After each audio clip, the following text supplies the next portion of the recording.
تو حضرت معاویہ نے حضرت علی کی بیعت سے انکار کیا، کہا کہ جب تک حضرت عثمان کے قاتلوں کو چوک پہ نہیں لٹکایا جاتا میں آپ کے ہاتھ پہ بیعت کرنے کے لیے تیار نہیں ہوں۔ یہ حضرت معاویہ کی رائے تھی۔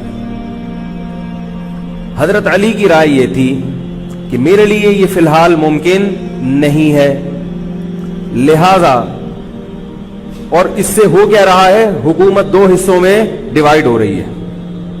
ان کی رائے یہ تھی کہ حضرت معاویہ رضی اللہ تعالی عنہ کو اپنے اس مطالبے سے دستبردار ہو کر میرے ہاتھ پہ بیعت کر لینی چاہیے، اور قرآن کا حکم ہے وَإِن طَائِفَتَانِ مِنَ الْمُؤْمِنِينَ اقْتَتَلُوا فَأَصْلِحُوا بَيْنَهُمَا فَإِن بَغَتْ إِحْدَاهُمَا عَلَى الْأُخْرَى فَقَاتِلُوا الَّتِي تَبْغِي حَتَّى تَفِيءَ إِلَى أَمْرِ اللَّهِ، کہ اگر مسلمانوں کا کوئی فریق بغاوت پہ اتر آئے، حکومت وقت سے لڑائی کرے، قاتل التی تبغی، تو جو طبقہ حکومت کو تسلیم نہیں کر رہا یا حکومت کے خلاف بغاوت کر رہا ہے اس سے قتال کرو۔ حضرت علی کا موقف یہ تھا کہ قرآن مجید کی یہ آیت مجھ سے مطالبہ کر رہی ہے کہ جو لوگ میرے ہاتھ پہ بیعت نہیں ہو رہے جبکہ میری خلافت قائم ہو چکی ہے، تو میں مسلمانوں میں تاکہ اختلاف اور انتشار نہ ہو، میں اس فریق کو تلوار کے زور سے بیعت کرنے پر مجبور کروں۔ بات آ رہی ہے سمجھ میں کہ نہیں آ رہی ہے؟ آج تو پولیس بھی نہیں بلا سکتے، موبائل ہی نہیں ہے بھائی، بند پڑے ہوئے، ورنہ میں پولیس بلوا لیتا آج آپ کو بات سمجھانے کے۔ لیکن میں کہتا ہوں کہ میں پولیس اگر بلواتا، اگر پولیس ہی کو سمجھ میں نہیں آئی، یہ بھی تو بڑا مسئلہ ہے۔ خیر، تو حضرت علی کا موقف یہ تھا۔ حضرت معاویہ کا موقف یہ تھا کہ حکومت کے خلاف بغاوت غلط ہے نا، جس کو حکومت مان لیا ہو، جب تک میں نے خلیفہ مانا ہی نہیں ہے تو میرا یہ عمل بغاوت نہیں کہلائے گا۔ یہ اختلاف رائے ہے، اور یہ اختلاف صحابہ میں بھی ہوا ہے، تابعین میں بھی ہوا ہے، ائمہ مجتہدین میں بھی ہوا ہے، اور آج تک ہوتا آ رہا ہے۔ اس قسم کے اختلافات مکمل ختم نہیں ہو سکتے۔ یہ صحابہ میں بھی ہوا ہے، قرآن و حدیث کو سمجھنے کا اختلاف کہا جاتا ہے اس کو، اور اس اختلاف کے بارے میں نبی صلی اللہ علیہ وسلم کی صحیح حدیث ہے اذا اجتہد المجتہد فإن اصاب فله اجران وإن اخطأ فله اجر واحد۔ جب کوئی مجتہد اجتہاد کرتا ہے، کیا مطلب، قرآن و حدیث کو سمجھنے کی کوشش کرتا ہے، اگر وہ صحیح نتیجے پر پہنچ جائے تو اس کو 2 اجر ملتے ہیں، اگر غلط نتیجے پر پہنچے تو بھی 1 اجر ملتا ہے اس کو، اس لیے کہ اس کے بس میں جو تھا وہ اس نے کر لیا۔ اب پیغمبر تو موجود نہیں ہے جو آ کے بتائیں گے کہ یہ صحیح کر رہا ہے، یہ غلط کر رہا ہے۔ میں نے اپنے ایک استاد سے ایک مرتبہ پوچھا کہ حضرت یہ علماء میں جب اختلاف ہوتا ہے کسی مسئلے میں تو عوام بڑی پریشان ہوتی ہے، کیا کریں ہم؟ انہوں نے فرمایا کہ عوام کو یہ بتاؤ کہ ہم پیغمبر نہیں ہیں اور ہم پیغمبر سے براہ راست مسئلہ پوچھ نہیں سکتے، ہمارے پاس جو قرآن و سنت ہے اور جو فقہائے کرام نے اس قرآن و سنت کی تشریح کی ہے، جو فقہ کی کتابیں ہیں، ہم اس میں دیکھتے ہیں۔ اب اس میں 2 علماء کی رائے میں اگر اختلاف ہو جائے تو اس اختلاف کو ختم کرنے کا ہمارے پاس کوئی راستہ نہیں ہے۔ نبی ہوتے تو ہم پوچھ لیتے، جب راستہ نہیں ہے تو بھائی اللہ کے نبی نے فرما دیا کہ جو تمہارے بس میں ہے وہ کر لو، اگر درست بات تک پہنچ گئے ڈبل اجر، نہیں پہنچے تو بھی اجر۔ اس میں ہمیں بتا دیا کہ اسلام پر عمل کے لیے اتنا کافی ہے کہ جو تمہاری استطاعت میں ہے وہ کر لو۔ نہیں آئی بات سمجھ؟ اب یہ اختلاف چھوٹے مسائل میں بھی ہو سکتا ہے اور بڑے مسائل میں بھی ہو سکتا ہے۔ تیسری بھی ایک جماعت تھی، یہ 2 اختلاف تو پتہ چل گئے نا، حضرت علی کا موقف، حضرت معاویہ کا موقف۔ ایک تیسری جماعت تھی جو یہ کہتی تھی کہ نہ ہم حضرت علی کا ساتھ دیں گے نہ حضرت معاویہ کا، کیونکہ دونوں مسلمان ہیں، دونوں لڑ رہے ہیں، مسلمانوں کو ہم لڑتا ہوا نہیں دیکھ سکتے۔ ان کا موقف تھا حضرت علی رضی اللہ تعالیٰ عنہ ایک صحابی کے پاس گئے اور ان سے کہا کہ آپ میری جماعت میں شامل ہوں اور اہل شام کے خلاف میرے ساتھ مل کے لڑیں۔ وہ صحابی گئے ایک لکڑی کی تلوار اٹھا کے لائے۔ انہوں نے کہا کہ میں نے رسول اللہ صلی اللہ علیہ وسلم سے سنا ہے کہ فتنے کا دور ہوگا، مسلمان آپس میں لڑیں گے، تو تم اس وقت اپنی تلوار کو لکڑی کی بنا لینا۔ لکڑی کی تلوار کا مطلب جو کسی سے لڑنے کے کام نہ آئے، میں تو نہیں لڑ سکتا۔ اب حضرت علی نے یہ نہیں کہ اس پہ تلوار رکھ دی ہو کہ نہیں تو جائے گا یا تو دائرہ اسلام سے خارج ہے، یا تو باغی ہے. ٹھیک ہے, نہیں آ رہی سمجھ میں, چھوڑ دو. آج جو فتنے کھڑے ہو رہے ہیں نا, وہ اس پہ نہیں ہو رہے کہ صحیح کیا ہے غلط کیا ہے. فتنہ اس پر ہو رہا ہے کہ جو مجھے سمجھ میں آ رہا ہے وہ میں تھوپ کے اس کو مسلط کر دوں. مجھے اگر رفع الیدین سمجھ میں آ رہا ہے تو پوری دنیا رفع الیدین کیوں نہیں کر رہی, اور اگر مجھے ترک رفع الیدین سمجھ میں آ رہا ہے تو یہ چند لوگ رفع الیدین کیوں کر رہے ہیں. صحابہ کے دور میں رفع الیدین بھی ہوتا تھا اور ترک بھی ہوتا تھا, پھڈے نہیں ہوتے تھے. صحابہ کے دور میں زور سے آمین بھی تھی اور آہستہ آمین بھی تھی, جھگڑے نہیں تھے. صحابہ کے دور میں امام کے پیچھے فاتحہ پڑھنے والے بھی تھے اور امام کے پیچھے فاتحہ کو ناجائز اور حرام سمجھنے والے بھی تھے, مگر پھڈے بازی بولو بھائی نہیں. تو حضرت علی رضی اللہ تعالیٰ عنہ نے ان صحابی کو مجبور نہیں کیا. حضرت علی کی فوج میں عمار ابن یاسر رضی اللہ تعالیٰ عنہ بھی تھے, زبیر ابن عوام, عبداللہ ابن زبیر رضی اللہ تعالیٰ عنہ, عبداللہ ابن زبیر ابن عوام. حدیث میں آتا ہے کہ جب جنگ صفین میں, جنگ جمل میں دونوں فوجیں آمنے سامنے کھڑی ہوئی ہیں, زبیر ابن عوام رضی اللہ تعالیٰ عنہ نے تقریر کی, اہل شام سے خطاب کر کے کہا کہ اے اہل شام, ہم جانتے ہیں کہ تمہارے ساتھ محمد صلی اللہ علیہ وسلم کی زوجہ ہیں حضرت عائشہ, جو ہمارے موقف سے متفق, یہ صحیح بخاری کی روایت ہے, جو ہمارے موقف سے متفق نہیں ہے, لیکن ہے نبی کی بیوی, اور ساتھ کس کا دے رہی ہیں, تمہارا. اب اعتدال دیکھیں صحابہ کی رائے میں. فرمایا اللہ کی قسم ہم یہ جانتے ہیں کہ جیسے وہ دنیا میں نبی کی زوجہ تھی, جنت میں بھی نبی کی زوجہ ہوں گی, اگرچہ وہ اس معاملے میں ہمارے خلاف ہیں, مگر اس کی وجہ سے ہم ان کے جنتی ہونے کا انکار نہیں کر سکتے.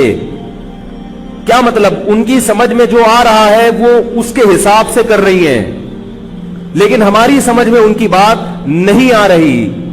کیوں؟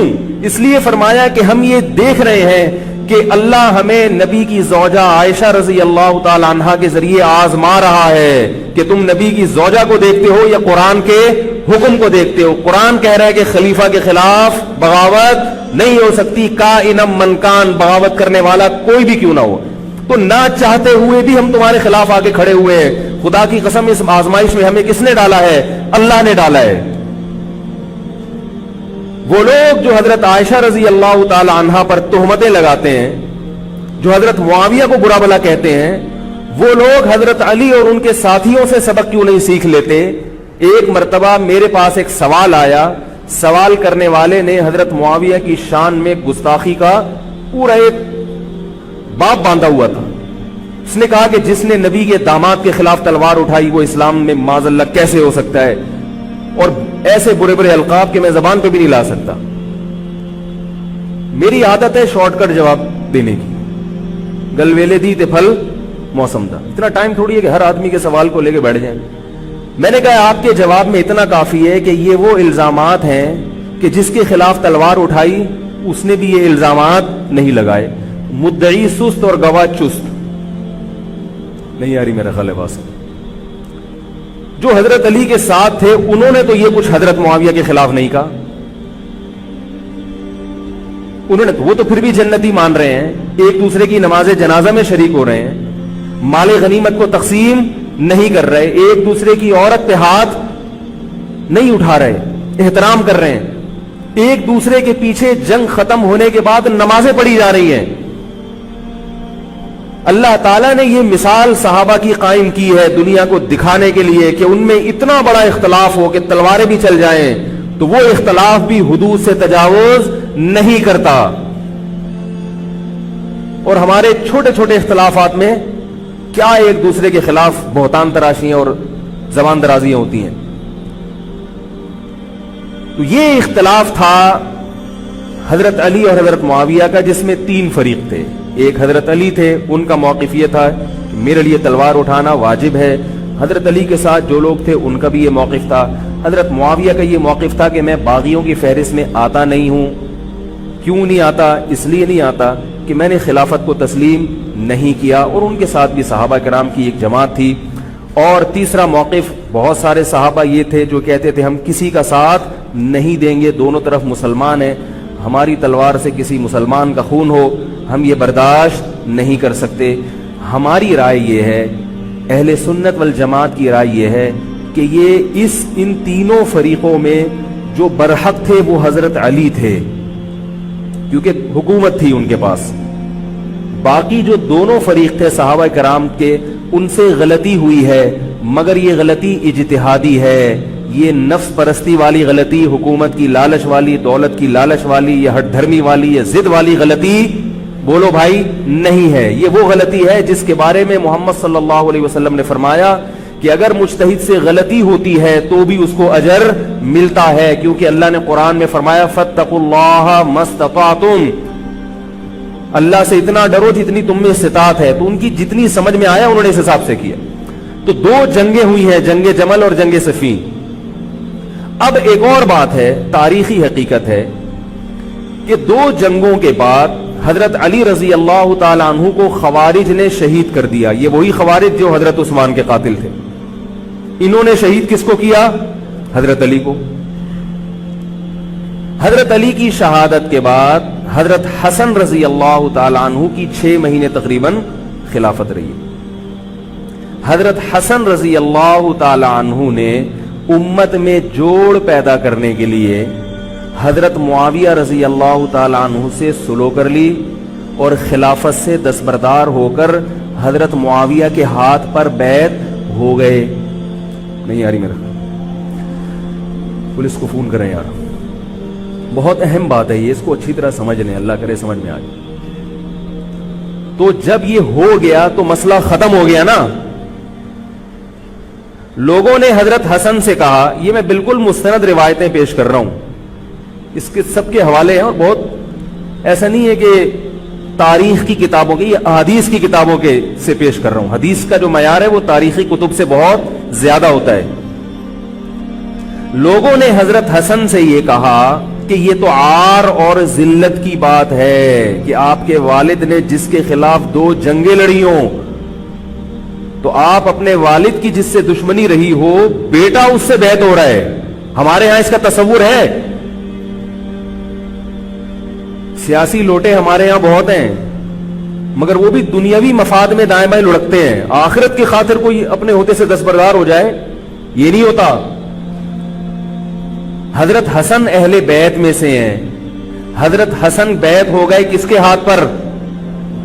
حضرت معاویہ. لوگوں نے کہا یہ عار اور ذلت کی بات ہے. تو حضرت حسن کے وہ تاریخی الفاظ ہیں کہ میں دنیا کی ذلت کو جہنم کی آگ پر ترجیح دیتا ہوں. کیا مطلب؟ میں مسلمانوں کو آپس میں لڑتا ہوا نہیں دیکھ سکتا, میں نہیں لڑتا ہوا دیکھ سکتا. اب کوئی اس بیس پر حضرت علی پہ الزام لگائے کہ اس کا مطلب وہ لڑتا ہوا دیکھ سکتے تھے. بھائی ان کا جو موقف تھا, جو ان کی سمجھ میں آیا وہ انہوں نے کیا. حضرت حسن کا موقف اپنے والد کے موقف سے مختلف تھا. یہ اختلاف رائے ہو سکتا ہے. ان کا موقف یہ تھا کہ بھئی حضرت معاویہ حکومت کے اہل ہوں یا نہ ہوں یہ ایک الگ بحث ہے. اگر میں ان کے مقابلے میں متوازی حکومت قائم کروں گا تو پھر مطالبہ ہوگا حضرت عثمان کے قاتل سے قصاص, جو کہ ممکن نہیں ہے, اور پھر یہ لڑائی آگے چلے گی. بہتر ہے کہ دستبردار ہو جاؤ کہ حضرت آپ ہمارے خلیفہ ہیں, آپ ہمارے امیر ہیں. نبی صلی اللہ علیہ وسلم اس کی پیشگوئی پہلے کر چکے تھے. حضرت حسن رضی اللہ تعالیٰ عنہ کے بارے میں فرما چکے تھے کہ اللہ میرے اس بیٹے کے ذریعے مسلمانوں کے 2 فریق میں صلح پیدا کریں. تو جو اہل بیت سے محبت کرنے والے لوگ ہیں ان کو بھی چاہیے کہ کوئی ایسا کام نہ کریں جس سے مسلمانوں میں دوبارہ سے اختلاف اور انتشار پیدا ہو جائے. جوڑ کی اہمیت شریعت میں زیادہ ہے. اب جب حضرت معاویہ کی خلافت قائم ہوئی ہے, حضرت معاویہ نے حضرت حسن رضی اللہ تعالی عنہ کے اکرام میں کوئی کسر نہیں چھوڑی. اس پر متواتر روایات ہیں کہ حضرت معاویہ جتنا حضرت حسن کا اکرام کیا کرتے تھے اتنا کسی کا اکرام نہیں کرتے تھے. بہت زیادہ آپ کو عزت دی حضرت معاویہ رضی اللہ تعالی عنہ نے. حضرت معاویہ کے بعد یزید کی خلافت قائم ہوئی ہے, حکومت قائم ہوئی ہے.